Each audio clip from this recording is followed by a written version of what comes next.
अलावा अब अपने सवालों को आप हम तक पहुंचाते रहिए।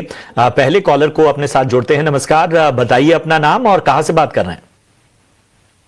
हाँ जी नमस्कार, मैं प्रसम शाह बोल रहा हूँ गुजरात से जी। हाँ जी, मैंने टाटा स्टील लिया है 3800 share at the rate of 52 पे कि 152? 152 है। यस, ठीक है। नजरिया हमें बताएंगे कितना समय देना चाहते हैं? 2 से 3 साल तक। 2 से 3 साल।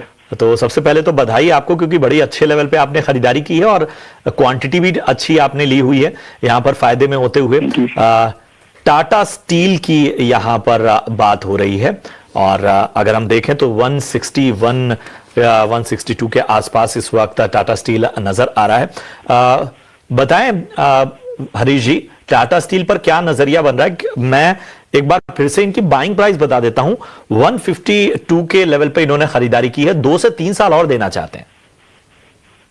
बिल्कुल प्रशांत जी, लास्ट कुछ दिनों से देखा जाए तो मेटल इंडेक्स में देखा है तो बहुत सारा अच्छा खासा मोमेंटम बना हुआ है, वहां पे स्ट्रेंथ बिल्कुल देखने मिल रहा है। और स्टॉक स्पेसिफिक में भी देखा है तो टाटा स्टील हो, जेएसएल हो, तो जिंदाल स्टील हो, तो वो सब स्टॉक्स में सबसे ऑलमोस्ट एक अप ट्रेंड में है। तो मुझे लग रहा है कि टाटा स्टील की स्पेसिफिकली बात करते हैं, देखिए टाटा स्टील ग्रेजुअली एक अप ट्रेंड में है, एक हायर टॉप हायर बॉटम का इंटैक्ट बना हुआ है और स्ट्रांगली और 200 मूविंग एवरेज के ऊपर स्ट्रांगली कंसिस्टेंटली होल्ड कर रहा है, जो कि 150 के अराउंड है 200 मूविंग एवरेज। मुझे लग रहा है कि यहाँ पे एक शॉर्ट टर्म में भी देखा जाए ब्रेकआउट दे चुका है स्टॉक प्राइस। मुझे लग रहा है कि शॉर्ट टर्म में 170 तक का चांसेस है और उसके ऊपर निकल जाएगा तो मुझे लग रहा है कि 185 जो ऑल टाइम हाई था वहां तक के भी मुझे लग रहा है कि पोटेंशियल है स्टॉक प्राइस में मूव होने के लिए। लेकिन अगर इनका अवधि जैसा लगा है 2 से 3 साल का है, मुझे लग रहा है कि यहाँ पे बिल्कुल बनाए रहना चाहिए। और लॉन्ग टर्म में भी मुझे लग रहा है कि चार्ट्स में कहीं पे कुछ वीकनेस नहीं नजर आ रहा है।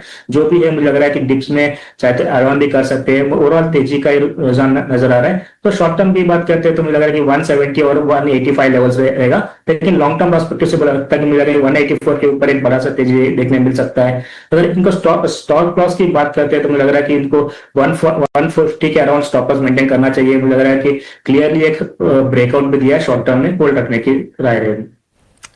चलिए, तो यहाँ पर 140 के स्टॉप लॉस के साथ टाटा स्टील में आपको लंबा रुकने की सलाह फिलहाल आती हुई दिखाई दे रही है हरीश की तरफ से।